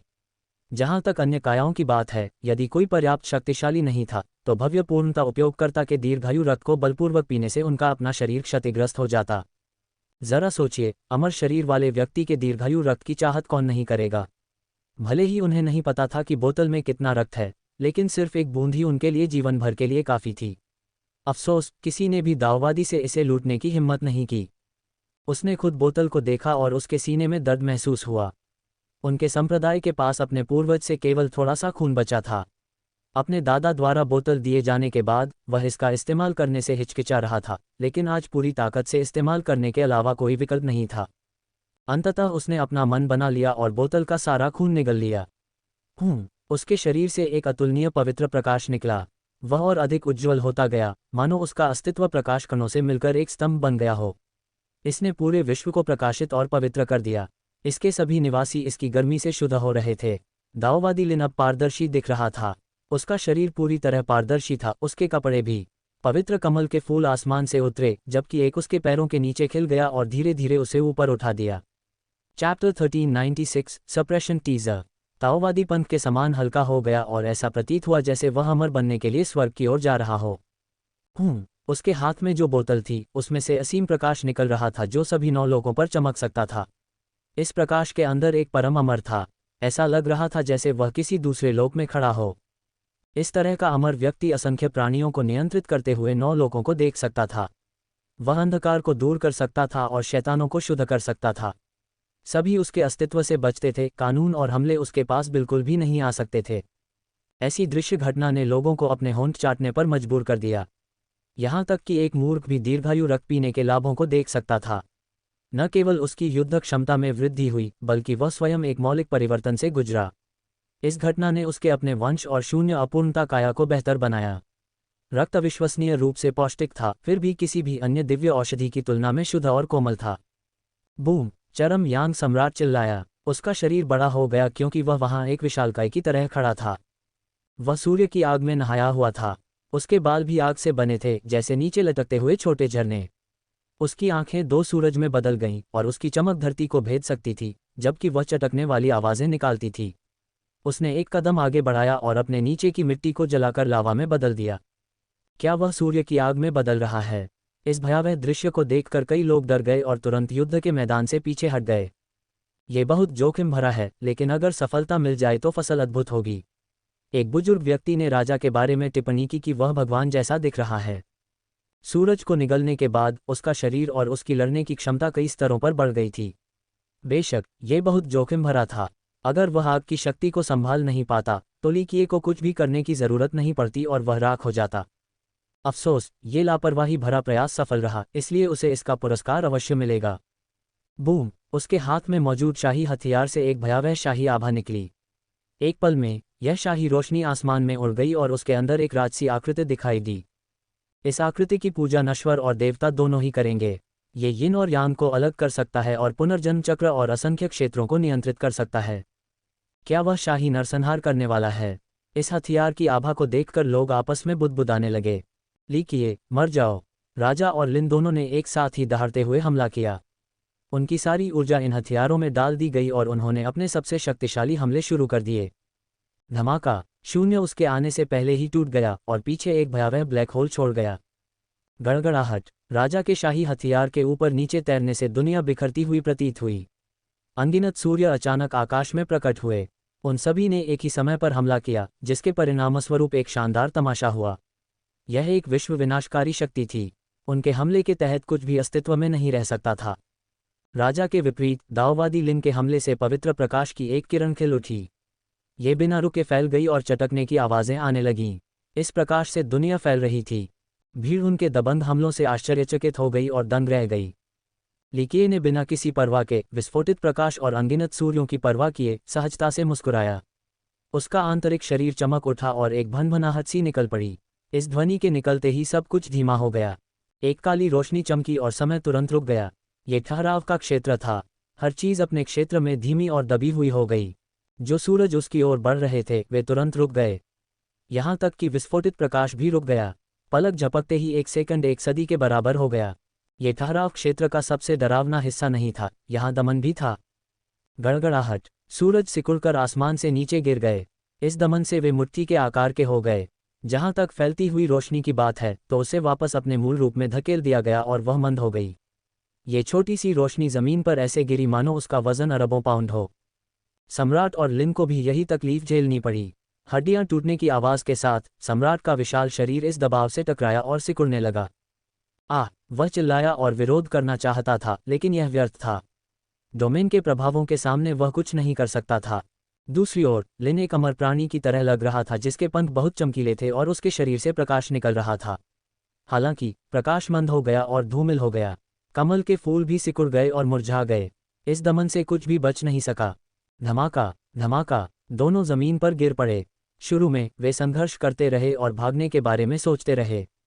अफसोस, इस क्षेत्र ने उनके लिए एक कदम आगे बढ़ना बहुत मुश्किल बना दिया। एक ऐसा काम जो सिर्फ एक पल में हो जाना चाहिए था, अब बेतुके समय की ज़रूरत थी। समय का प्रवाह लगभग रुक गया था, इसलिए ये दोनों घोंघे की गति से आगे बढ़े। धमाका! आखिरकार दोनों इसे और बर्दाश्त नहीं कर सके। उनके घुटने जमीन पर धंस गए और जमीन कुचल गई। दोनों सीधे घुटनों के बल बैठ गए। उन्हें ऐसा महसूस हुआ मानो उनके कंधों पर अनंत पहाड़ और दुनियाएं हों। वे इसे बर्दाश्त नहीं कर सकते थे क्योंकि उनके शरीर की हड्डियां चटकने की आवाज़ कर रही थीं। ऐसा लग रहा था कि वे टूटने वाली हैं। ये दृश्य देखकर सभी लोग अवाक रह गए और शांत नहीं हो सके। उन्हें अपनी आंखों पर विश्वास ही नहीं हुआ और वे इस दृश्य में खो गए। लीकिए बिना अपनी उंगली हिलाए वहीं खड़ा रहा जबकि उसके शक्तिशाली दुश्मनों को घुटने टेकने पड़े। उनका अविश्वास दूर हो गया क्योंकि यह सत्य उनके सामने खुल रहा था। घमंडी प्रोफाउंड हैरान था क्योंकि उसे नहीं पता था कि क्या हो रहा है। प्यूरिसुन की आंखें बदल गईं और उसका चेहरा चमक उठा। वह भी कुछ नहीं समझ पा रहा था। यहाँ तक कि अपनी गाड़ी में बैठे मेंग ज़ेंटियन भी इस शक्ति को पहचान नहीं सका और उसे कांपने पर मजबूर कर दिया। ठहराव क्षेत्र! क्या दुनिया ने पहले कभी ऐसा कुछ देखा है? दो अमर शरीरों का होना पहले से ही अविश्वसनीय था, इसलिए अमर शरीर का क्षेत्र पूरी तरह से अनसुना था। मेंग ज़ेंटियन ने पहले कभी ऐसा डोमेन नहीं देखा था। ये बहुत आश्चर्यजनक नहीं था। कोई और जो स्थिरता डोमेन नाम जानता था इस दुनिया में मौजूद नहीं था। Chapter 1397 demise domain teaser. दाओवादी लिन और चरम यांग सम्राट एक दूसरे के बगल में जमीन पर घुटने टेक दिए। यह उनके जीवन का सबसे अपमानजनक दिन था। उन्होंने अभी तक लीकिए की आस्तीन को भी नहीं छुआ था कि उन्हें इस तरह से मजबूर होना पड़ा। खोलो! वे गुस्से से चिल्लाए और अपने हथियारों पर खून उगलते हुए आगे बढ़े। इस बिंदु पर राजा के शाही हथियार और लिन के शारीरिक हथियार ने अजेय कानून उत्सर्जित किए। शाही और शारीरिक कानून दोनों उभरे और उनके शरीर को ऊपर धकेलना शुरू कर दिया। Boom boom boom! वे दोनों दमन के प्रभाव में खड़े होने लगे। वे जितने इंच ऊपर उठते उतने ही जोरदार विस्फोट होते। ऐसा लग रहा था मानो पूरी आकाशगंगा उन पर दबाव डाल रही हो। फिर भी नई मिली शक्ति ने उन्हें आगे बढ़ने की अनुमति दी। इन दोनों को धीरे धीरे खड़े होते देख हर कोई अपनी सांस रोककर सोचने लगा कि क्या ये वास्तव में संभव है। लीकिये ने इन दो हथियारों को देखने के बाद जवाब में हंसते हुए कहा, एक अमर सम्राट जीवन खजाना और एक भव्य पूर्णता उपयोगकर्ता का हथियार वास्तव में अच्छी वस्तुएं हैं। बस उसने एक और डोमेन खोला। भोर की किरण की तरह एक राजसी रोशनी फूट पड़ी। ये शानदार रूप से सुंदर था, हालांकि इसके उद्भव के साथ सब कुछ बहुत डरावना हो गया। पा पा पा सब कुछ बिखरने लगा। पवित्र प्रकाश के साथ दाव कानून और परिष्कृत सूर्य अग्नि विघटित होकर अपनी मूल स्थिति में लौट आए। ये शुरू में मोटे दाव कानून रेशम के धागों में विघटित हो गए। हथियार भी घुल गए। उदाहरण के लिए, एक तलवार असंख्य धातु कणों में टूट जाती थी जैसे कि वह धरती पर वापस लौट रही हो। दाववादी से आने वाली पवित्र रोशनी तुरंत छोटे छोटे टुकड़ों में बिखर गई, मानो दुनिया की सबसे शक्तिशाली शक्ति उसे टुकड़े टुकड़े करके चूर्ण बना रही हो। ऐसी शक्ति ने सभी को भय से कांपने पर मजबूर कर दिया। डेमिस डोमेन दूसरा अमर फिजिक डोमेन था जिसे विरोधी शून्य अपूर्णता फिजिक और आकाश विध्वंसक फिजिक द्वारा बनाया गया था। इस डोमेन के भीतर सब कुछ विघटित हो जाएगा और मूल में वापस आ जाएगा। यहाँ तक कि दाव कानून भी दाव रूनों में बदल जाएंगे। इसका मूल सार विनाश था। ठहराव और मृत्यु क्षेत्र एक साथ काम कर रहे थे। कुछ अविश्वसनीय हो रहा था क्योंकि उनकी शक्तियां एक दूसरे को बढ़ा रही थीं। यहाँ तक कि अंतरिक्ष और समय भी मूल स्थान पर वापस भेजे जाने से नहीं बच पाए। गड़गड़ाहट। दोनों हथियार बहुत प्रभावित हुए और मंद पड़ गए। भले ही वे अपने उपयोगकर्ताओं से कई स्तर ऊपर के दुश्मनों को मार सकते थे, लेकिन उनके उपयोगकर्ताओं के पास पर्याप्त ताकत होनी चाहिए। पर्याप्त ऊर्जा के बिना ये हथियार अपनी ताकत का प्रदर्शन नहीं कर पाएंगे। अफसोस, इन क्षेत्रों में दोनों अपने हथियारों को सशक्त बनाने के लिए ऊर्जा नहीं बचा पाए। फुटकार। हथियारों ने वास्तव में अपने स्वामियों को छोड़ दिया और खुद की रक्षा के लिए कानूनों को याद किया। विकट परिस्थितियों में ये वे वस्तुएं थीं जो अपनी शक्ति से ही अपनी रक्षा करती थीं। आखिरकार वे क्षेत्रों की विनाशकारी ताकत के सामने टूट ही जातीं। उनकी सुरक्षा के बिना ताओवादी लिन और सम्राट दमन का सामना नहीं कर सकते थे। पा पा पा उनके दोनों अमर शरीर चकनाचूर हो गए। हालांकि उनके शरीर में अमर शरीर के कारण अन्य साधकों की तुलना में बहुत अधिक ताकत थी, लेकिन उनके शरीर और लीकिये के क्षेत्र के बीच का अंतर बहुत बड़ा था। साथ ही दाववादी, दया करो, मेंग जेंटियन ने ठीक उसी समय चिल्लाया जब उनके शरीर टूट गए। उसी समय एक कानून आकाश में एक विशाल तार के रूप में उभरा और उन्हें बचाने के लिए नीचे झपटा। बूम। जेंटियन बहुत देर हो चुकी थी। दोनों खूनी धुंध में बदल गए। उनका अंत इतनी जल्दी हुआ कि उन्हें चीखने का भी मौका नहीं मिला। धमाका। आकाश में ताड़ का पेड़ अभी भी आ रहा था, इस बार लीकिये के लिए। लीकिये ने आने वाले हमले पर ठहाका लगाया और अपने दोनों डोमेन को याद किया। उसका शरीर आकाश विध्वंसक शरीर की शक्ति से चमक उठा। धमाका। वह उछला और जमीन पर गहरे पैरों के निशान छोड़ गया, मानो धरती को किसी जानवर ने रौंद दिया हो। धमाका। एक पल में उसने सचमुच आसमान में कानून से बने हाथ को पकड़ लिया। गड़गड़ाहट। उसकी भुजाओं की मांसपेशियां अचानक बढ़ गईं और प्राचीन युग के प्रसिद्ध अत्याचारी ड्रैगन की तरह शक्तिशाली हो गईं। उग्र अमर अत्याचारी मुट्ठी और आकाश विध्वंसक शरीर का संयोजन। इस प्रहार में अकल्पनीय शक्ति थी। ये शरीर पहले से ही इतना शक्तिशाली था कि इस दुनिया की हर चीज को चीर सकता था। जब यह फटता था तो उपयोगकर्ता पृथ्वी से नफरत करने लगता था क्योंकि उसके पास अपनी असली ताकत दिखाने के लिए कोई हैंडल नहीं था। इस बीच दाव मुट्ठी उग्र अमर अत्याचारी काया पर आधारित थी। इसके पागल प्रकोप से किसी की शक्ति कई सौ या कई हजार गुना बढ़ सकती थी।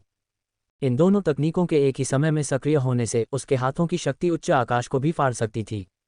बस जेंटियन द्वारा बनाई गई हथेली फट गई थी। ये कागज के टुकड़े की तरह कमजोर थी, कहने लायक नहीं। ये दृश्य बहुत ही चौंकाने वाला था। कुछ लोग तो आश्चर्य से जमीन पर गिर पड़े। जेंटियन अजेय था और आकर्षक आत्माओं के मन में सर्वोच्च था। वह एक हाथ से दुनिया को नष्ट कर सकता था और सभी क्षेत्रों का नरसंहार कर सकता था। उनके दिमाग में, भले ही जेंटियन पूरी ताकत से न चले, फिर भी उसके कानून स्वर्ग को कुचल सकते थे या देवराजाओं की हत्या कर सकते थे। अफसोस, ली क्यूई ने उसकी हथेली के वार को तुरंत ही आसानी से नष्ट कर दिया। असंभव। कुछ लोग इस तथ्य को स्वीकार नहीं करना चाहते थे, भले ही उन्होंने इसे व्यक्तिगत रूप से देखा हो। अन्य लोग अवाक रह गए, उनके मुंह खुले रह गए और वे लंबे समय तक उन्हें बंद नहीं कर पाए। ये कुछ ऐसा था जिसकी कल्पना भी नहीं की जा सकती थी, जब तक कि यह वास्तव में नहीं हुआ। तुम लड़ना चाहते हो तो लड़ो, लीकिये ने मुस्कुराते हुए ऊपर से सीधा मुक्का मारा। कितना दुस्साहस। उसे सीधे गाड़ी की ओर जाता देख चालक क्रिम्सन फ्लेम गॉड किंग ने उसे रोकने के लिए आकाश को सील कर दिया। लीकिये ने क्रिम्सन फ्लेम की तरफ देखने की जहमत नहीं उठाई। उसके मुके जो उड़ते हुए नरक को दबाने वाले और उग्र अमर मुट्ठियों से भरे हुए थे, जारी रहे। उनके संयोजन में एक अकल्पनीय शक्ति थी। भागो। क्रिम्सन फ्लेम सिर्फ एक मुक्का मारकर उड़ गया और खून की उल्टी करने लगा। यहाँ तक कि एक ग्रैंड गॉड किंग भी लीकिए के एक जोरदार मुक्के को नहीं रोक सका। धमाका धमाका धमाका। जेंटियन की गाड़ी ने रक्षात्मक अवरोध बनाए, हालांकि वे आने वाली मुट्ठी की ताकत के आगे बिखरते रहे। अंत में एक जोरदार धमाके के साथ उसकी गाड़ी पूरी तरह से चकनाचूर हो गई क्योंकि मलबा आसमान से गिर रहा था। धमाका। आखिरकार जेंटियन ने कार्रवाई की जिससे सूर्य और चंद्रमा ऊपर नीचे तैरने लगे। उसने 6 दाव प्राप्त करते हुए यिन और यांग को अलग कर दिया। उसकी हथेली ने लीक्यूए के दबंग मुक्के को दूर कर दिया। सफल बचाव के बाद उन्होंने मुस्कुराते हुए प्रशंसा की, साथ ही दावा दी, आपकी मुट्ठी काफी मजबूत है। कई लोगों ने इस आदान प्रदान की सराहना की। आकर्षक आत्मा विशेषज्ञ फिर से उत्साहित हो गए। इस समय लोगों ने आखिरकार जेंटियन का असली रूप देखा। वह वहां शांत और स्वाभाविक तरीके से खड़ा था। कोई भी अपनी आंखें खोलकर उसे सीधे नहीं देख सकता था। उसने एक असीम अमर प्रकाश उत्सर्जित किया जिसने उसके पूरे शरीर को अपने में समाहित कर लिया। इस चमक के अंदर वह एक अलौकिक अनुभूति के साथ सर्वोच्च अस्तित्व था।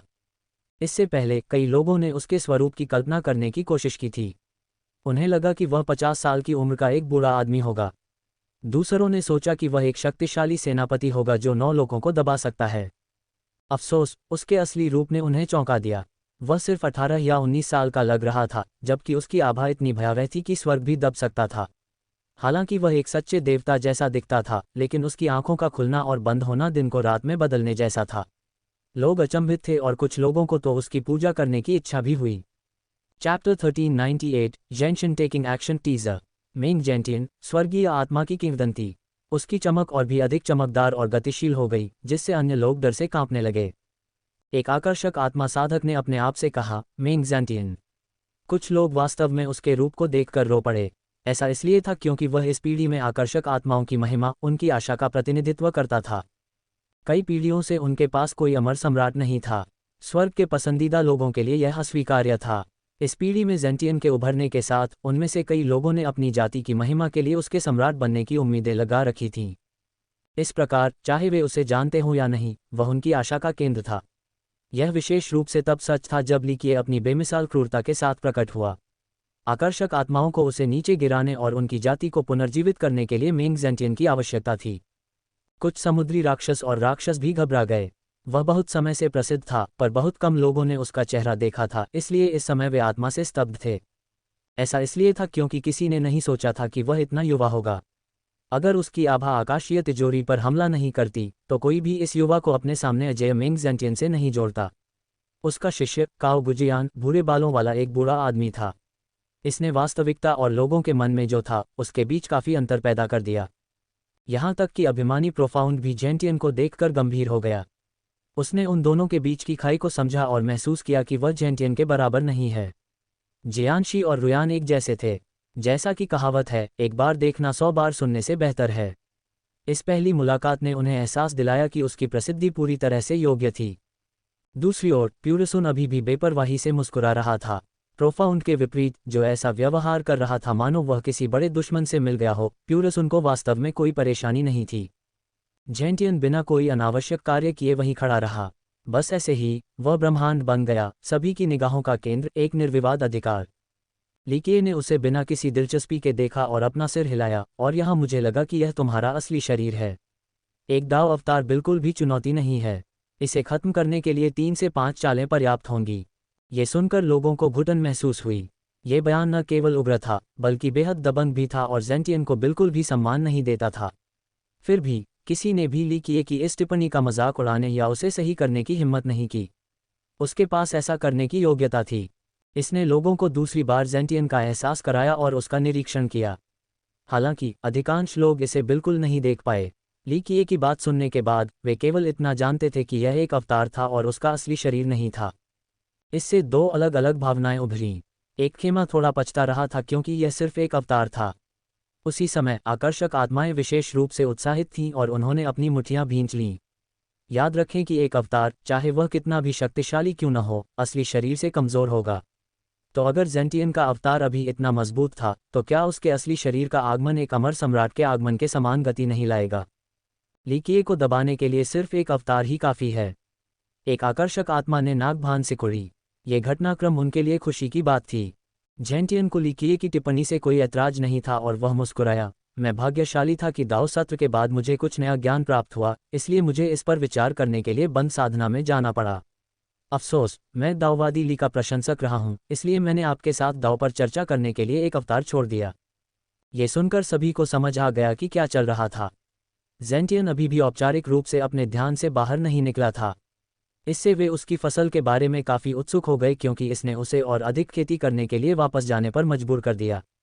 लीके ने एक लापरवाह मुस्कान दी और कहा, क्या ऐसा है?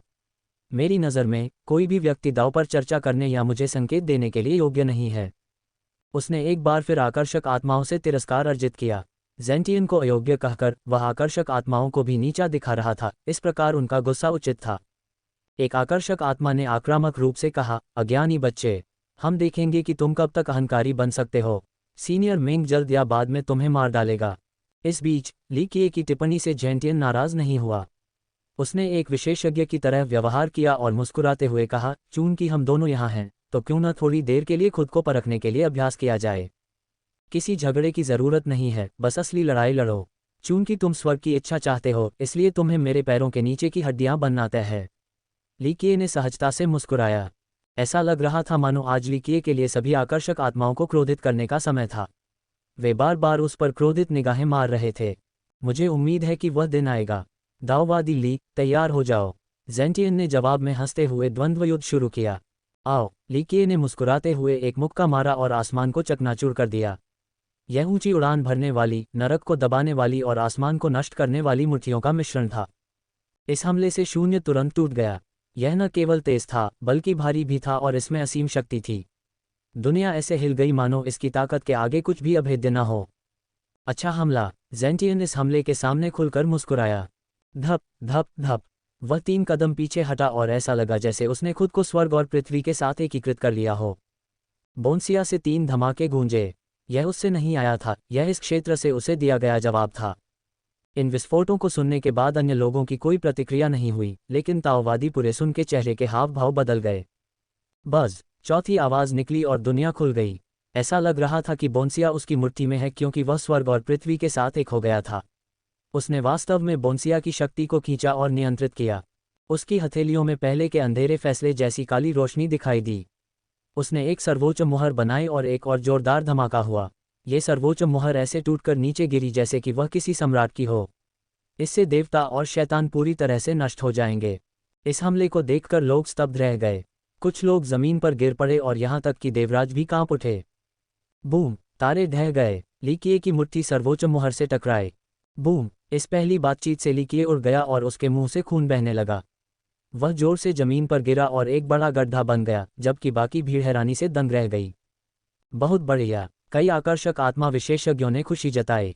उनमें से एक ने तो चिल्लाकर कहा, वह निश्चित रूप से मर चुका है। रुयान और जियांशी आश्चर्यचकित थे क्योंकि उन्हें इस विशेष परिणाम की उम्मीद नहीं थी। इस बीच प्रोफाउंड अभी भी गंभीर भाव में था क्योंकि उसने नहीं सोचा था कि ज़ेंटियन इतना शक्तिशाली होगा। यह कोई आश्चर्य की बात नहीं थी कि हर कोई क्यों मानता था कि वह अगला सम्राट बनेगा। केवल पुरेसिन ही बिना किसी चिंता के मजे से देख रहा था। उसे अच्छी तरह पता था कि यह तो बस वार्म अप की शुरुआत थी। उसे नीचे गिराओ। क्या ये ली वास्तव में सोचता है कि वह जय है? इस पहले प्रहार के बाद एक आकर्षक आत्मा ने राहत की सांस ली। कुछ ही देर बाद आकर्षक आत्माएं उत्साहित हो गईं। मेंग ज़ेंटियन के हमले ने अभी अभी उनकी जाति के लिए कुछ सम्मान वापस पा लिया और उनके भाव उज्ज्वल हो गए। समुद्री राक्षस भी ली किए की इस हार से खुश थे और उनका उत्साह चरम पर था। आखिरकार उसने हाल ही में उनकी तरह के बहुत से लोगों को मार डाला है। तुम केवल एक इंसान हो, फिर भी तुम हम आकर्षक आत्माओं के खिलाफ स्वर्ग की इच्छा के लिए प्रतिस्पर्धा करने की हिम्मत करते हो। तुम्हें अपनी खुद की सीमाएं नहीं पता हैं। एक और आत्मा ने सूंघ कर कहा। एक समुद्री दानव ने कहा, इसलिए को पेशाब के पोखर से अपना प्रतिबिंब देखना चाहिए। वह स्वर्ग की इच्छा के लिए सीनियर मेंग के खिलाफ प्रतिस्पर्धा करने के योग्य नहीं है।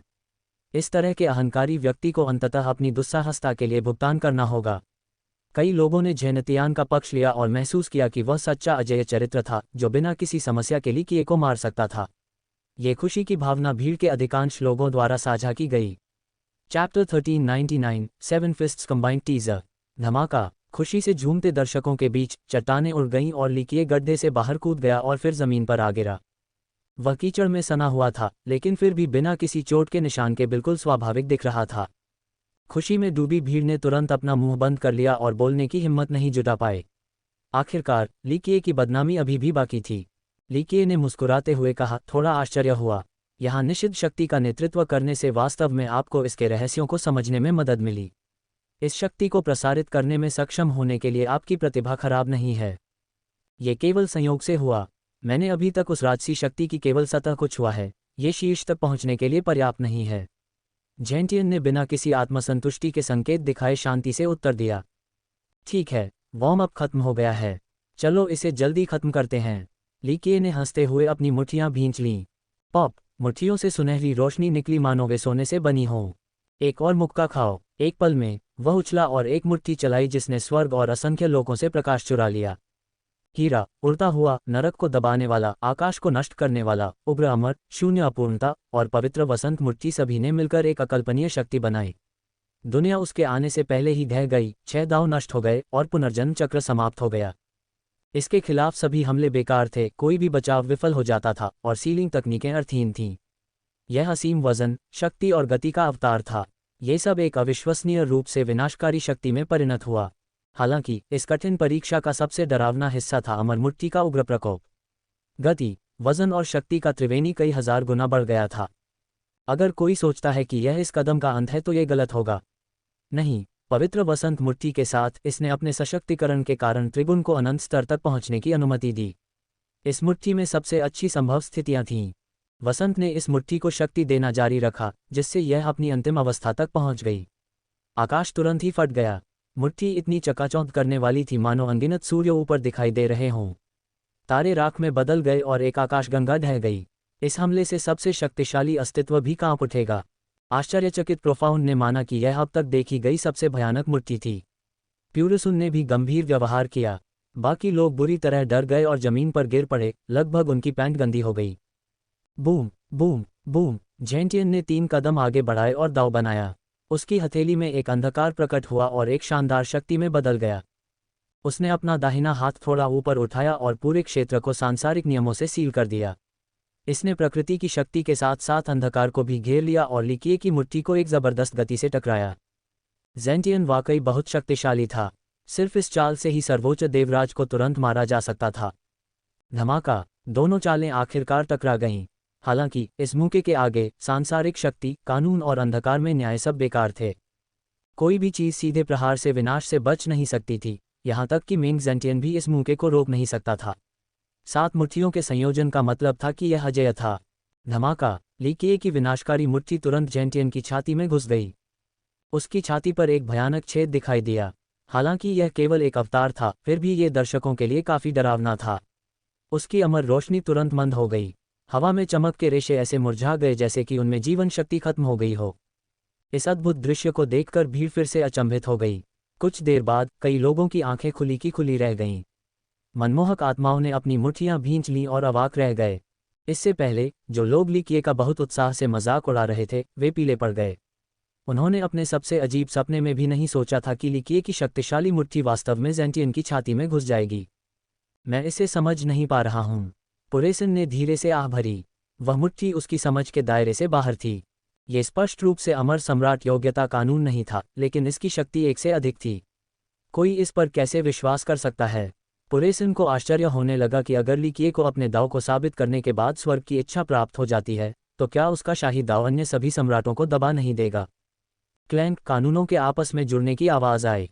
जेंटियन की छाती का छेद धीरे धीरे बंद हो गया और उसका शरीर एक बार फिर चमक उठा। बूम, असीम अमर प्रकाश आकाश में उड़ गया क्योंकि उसकी आभा ने दुनिया पर हमला किया। उसकी प्रतिष्ठा अभी भी स्वर्ग को कुचल सकती थी और देवताओं को भयभीत कर सकती थी। अच्छा, बहुत अच्छा। कई आकर्षक आत्माओं ने राहत की सांस लेते हुए जश्न मनाते हुए अपनी मुट्ठियां उठाईं। जेंटियन की शक्ल से पता चलता है कि वह अभी तक हारा नहीं है और अभी भी लड़ने की क्षमता रखता है। अगर मेंग जेंटियन ली किए से हार जाता है तो यह आकर्षक आत्माओं के लिए एक बेरहम थप्पड़ होगा जो उनकी प्रतिष्ठा के लिए पूरी तरह से हानिकारक होगा। तुम्हारी ताकत मेरी कल्पना से परे है। मुझे डर है कि तुम मेरे आजीवन दुश्मन बन जाओगे, जेंटियन ने भावनाओं के साथ कहा। ली किए ने सहजता से मुस्कुराते हुए जवाब दिया, आप वास्तव में ऐसे व्यक्ति हैं जो स्वर्ग की इच्छा को स्वीकार कर सकते हैं। अफसोस, आप में बस थोड़ी कमी है। यह उत्तर दर्शकों के मन में अप्रिय था, खासकर आकर्षक आत्माओं के मन में। जेंटियन ने उसे प्रतिद्वंद्वी के रूप में प्रशंसा की, एक महान सम्मान। कोई भी अन्य व्यक्ति तुरंत विनम्र शब्दों का आदान प्रदान कर रहा होगा, लेकिन आकर्षक आत्माओं की निराशा के लिए ली किए को बिल्कुल भी परवाह नहीं थी। ऐसा लग रहा है कि आज हमें मरना ही पड़ेगा। पूरी ताकत लगाए बिना कोई असली तकनीक नहीं दिखा सकता। जेंटियन ने ली किए के रवैये को दिल पर लिए बिना हंस दिया। हालांकि उनके शब्द अपेक्षाकृत विनम्र थे, लेकिन उनके कार्य कुछ और ही थे। इस प्रकार के द्वंद्व अक्सर मौत में समाप्त होते थे। उनके रवैये और आत्मसंयम के बावजूद उनकी दुश्मनी तय हो गई है। विनम्र शब्द एक बात थी, लेकिन लड़ाई में कोई रोक नहीं होगी। आओ, मुझे वह जानलेवा चाल दिखाओ जो तुमने अपनी आस्तीन में छुपा रखी है। ली किए ने खुलकर मुस्कुराया। तो सावधान रहो, साथी दाववादी। जेंटियन विनम्र था, लेकिन उसका इरादा इस अगले कदम के साथ एक घातक प्रहार करने का था। एक और मुक्का मारो। ली किए आसमान में कूद गया और एक और 7 मुट्ठी का संयोजन शुरू कर दिया। धमाका। जेंटियन ने एक राक्षसी लहर को बुलाया और उसे आगे भेजा। एक विशाल महासागर बहुत ही मैला दिखाई दिया और ली किए को डुबाने के लिए तैयार था। बोंसी का पानी। ये देखकर कोई चिल्लाया। यह पानी ऐसा था जिससे यहाँ के सभी लोग बहुत परिचित थे। उन्हें ये बिल्कुल अविश्वसनीय लगा। कई लोगों ने इस पानी को छूने की भी हिम्मत नहीं की, इसे नियंत्रित करने की तो बात ही दूर रही। वास्तव में ये लगभग किसी के लिए भी असंभव था, लेकिन मेंग जेंटियन ऐसा करने में सक्षम था। अफसोस, ये बहुत आश्चर्यजनक नहीं था, क्योंकि उसने निषिद्ध क्षेत्र के कुछ रहस्यों को समझ लिया था। इससे उसे थोड़े समय के लिए इस पानी को नियंत्रित करने की अनुमति मिली। बेशक इसकी पूरी शक्ति उसके लिए अप्राप्य थी। अमर सम्राट भी ऐसा कुछ नहीं कर सकते थे। उद्धरण चिन्ह। Chapter 1400 Meng Gentian's abilities teaser. धमाका। ली किए को मुक्का मारते समय विशाल समुद्र ने तुरंत डुबो दिया। अजीब बात यह है कि ली क्यूई के विनाशकारी प्रहार से साधारण पानी तुरंत सूख जाता और भाप में बदल जाता। हालांकि यह विस्तार संयुक्त मुट्ठी प्राप्त करने के बाद बस एक बार कांप गया। ये दुनिया को नष्ट करने वाला मुक्का पानी के इस द्रव्यमान को आसानी से नहीं तोड़ सका। Bang bang bang. ली किए ने इस तरह के कई और मुक्के जल्दी जल्दी मारे, फिर भी यह इस विचित्र विस्तार को तोड़ने में विफल रहा। सबसे डरावनी बात यह थी कि ऐसा लग रहा था कि इससे ली किए की शक्ति खत्म हो रही थी। कई वार के बाद उसकी लगातार मुट्ठियां कमजोर पड़ने लगीं। ये देखकर लोगों ने गहरी सांस ली। उन्होंने पहले भी उसकी मुट्ठी की ताकत देखी थी। ये वाकई शानदार थी, कोई देवराज भी इसे रोक नहीं सकता था, और इसने जेंटियन की छाती को भी छेद दिया था। लेकिन अब न केवल यह विस्तार इसे झेलने में सक्षम था, बल्कि ऐसा लग रहा था कि यह उसे डुबो भी सकता है। इससे सभी को बोंसिया के पानी के बारे में गहरी समझ मिली। कोई आश्चर्य नहीं कि लोग कहते थे कि यह भगवान के राजाओं को डुबो सकता है, लेकिन मौजूदा स्थिति ने इस धारणा को सच साबित कर दिया। उसके घूंसे कमजोर हो गए और उसकी हरकतें धीमी पड़ गईं। अगर यही चलता रहा तो वह इस समुद्र में डूब जाएगा। हाँ, कई लोग बहुत उत्साहित महसूस कर रहे थे, जबकि आकर्षक आत्माएं बिना रोक टोक के तालियां बजा रही थीं। इस दौड़ के एक बड़े शख्स ने अपनी मुट्ठी भींची और चिल्लाया, उसे डुबोकर मार डालो। अतीत में किसी को भी इस बात की परवाह नहीं थी कि ली किए मेंग जेंटियन के खिलाफ प्रतिस्पर्धा करने की कोशिश कर रहा है, जिसे वे अपराजय मानते थे। हालांकि आज ली किए के प्रदर्शन ने लोगों का दम घोंट दिया है। यहाँ के साधकों को समझ में आ गया कि वह भविष्य में जेंटियन के लिए एक खतरनाक प्रतिद्वंद्वी होगा। जो संप्रदाय जेंटियन के बारे में आशावादी थे, वे ली किए के अस्तित्व के कारण असहज महसूस कर रहे थे। वह उनके दिलों में एक कांटे की तरह था, इसलिए अगर वह इस समय डूब जाए तो ये बहुत अच्छी खबर होगी। दाववादी ली, मैं कार्रवाई करने वाला हूँ, अपना ख्याल रखना। पानी को अपनी गति और शक्ति दोनों को नष्ट करते हुए देखकर जेंटियन मुस्कुराया। उसने तुरंत ली किए को मारने के लिए उसके विनम्र शब्दों के विपरीत बिना किसी दया के अंधेरे फैसले को लागू कर दिया। Boom boom boom. एक पल में एक अंधेरा न्याय ली किए को दबाने के लिए अंधेरे विस्तार में पहाड़ की तरह नीचे आया। इस बीच समुद्र के नीचे से न्याय का वही रूप उभरा जिसने उसे चारों तरफ से फंसा दिया। इन अलग अलग निर्णयों ने एक साथ मिलकर अच्छा काम किया और एक ईश्वर हत्या करने वाली शक्ति को ली किए की ओर निर्देशित किया। इस पानी के दबाव और जंग के कारण ली किए इस विनाश को झेलने में असमर्थ लग रहा था। जियांशी और रुयान के दिलों में एक धागा लटका हुआ था। वे उसके बारे में चिंता करने से ठंडे पसीने में डूब गए। यहाँ तक कि प्रोफाउंड, जो उसे नापसंद करता था, थोड़ा चिंतित था। इस तरह की मौत बहुत शर्मनाक होगी। यह कोई ऐसा व्यक्ति था जो जेंटियन के खिलाफ लड़ सकता था, इसलिए उसे बोंसिया के पानी के दमन के कारण यहाँ नहीं मरना चाहिए। कुछ दर्शकों ने खुशी से मन ही मन सोचा, हाँ, बस ऐसे ही उसका अंत कर दो। यदि आप केवल यही जानते हैं तो ये सबसे अच्छा औसत है।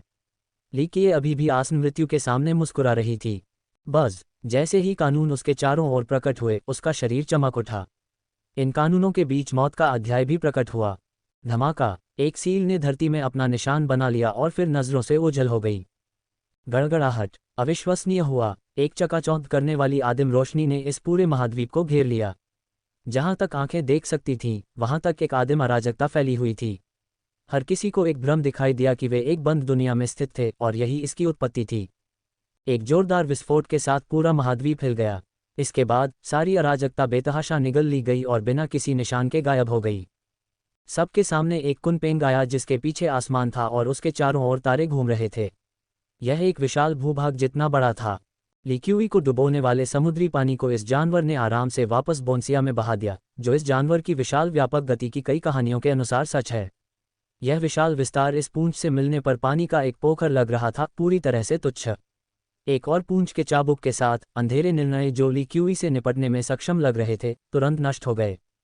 आसमान में इस विशालकाय जानवर को देखकर सभी दंग रह गए। दोनों लड़कियों के होंठ खुले हुए थे। उन्हें अपनी आंखों पर यकीन करने की हिम्मत नहीं हो रही थी। वे दोनों जानते थे कि यह महाद्वीप कुनपेंग की लाश है, लेकिन उन्होंने कभी नहीं सोचा था कि वे वास्तव में अभी उसे देख पाएंगे। एक कुनपेंग, यहाँ तक कि कुछ मशहूर दिग्गज भी कांप उठे, क्योंकि उनके घुटने कमजोर हो गए थे। वे अब सीधे खड़े नहीं हो सकते थे। ग्रैंड प्रिमोडियल दाओ, कुनपेंग ने अपना मुंह खोला और लिकिए की आवाज़ उसमें से निकली। वह इस शक्ति, शुरुआत की ताकत का आनंद ले रहा था। यह इस राक्षस का जन्मजात उपहार था। अष्टकोणीय टॉवर में वापस लिक्यूई ने इस विशेष उपहार पर शोध किया था। इस समय उसने अपने डेथ चैप्टर के साथ एक मृत कुनपेंग को नहीं बुलाया, वह दाव को दोहराने के लिए अपने स्वयं के ज्ञान का उपयोग कर रहा था। चूंकि वह इसके जन्मजात उपहार को समझ चुका था, इसलिए उसके लिए इसकी शक्ति उधार लेना एक आसान काम था। कुनपेंग बोले, आप अकेले नहीं हैं जो इस जगह पर बिजली उधार ले सकते हैं। बूम! ऐसा कहकर उसने जेंटियन पर लापरवाही से हमला कर दिया। बस इस बेपरवाह हमले ने सब कुछ धूसर और कमज़ोर कर दिया। इस विशालकाय जानवर के सामने सब कुछ अविश्वसनीय रूप से कमज़ोर था। मर जाओ! इस आने वाले हमले को देखकर जेंटियन घबरा गया। उसने दहाड़ लगाई और उसके दाव ने इस क्षेत्र को फिर से सील करने के लिए असंख्य कानूनों को बदल दिया। यह मानना ही पड़ेगा कि जेंटियन काफ़ी दुर्जय था। वह ऊपर के देवताओं की शक्ति उधार ले सकता था और नीचे नरक के शैतानों को नियंत्रित कर सकता था। उसके सरल इशारे सितारों को चकनाचूर कर सकते थे और आकाशगंगाओं को नष्ट कर सकते थे। चांद को तोड़ना और असंख्य क्षेत्रों को परिष्कृत करना उसके लिए आसान काम था। अफसोस, उसके प्रयासों और शक्ति के बावजूद ये सब व्यर्थ था। अगर उसका असली शरीर यहाँ होता तो ये देखने लायक होता।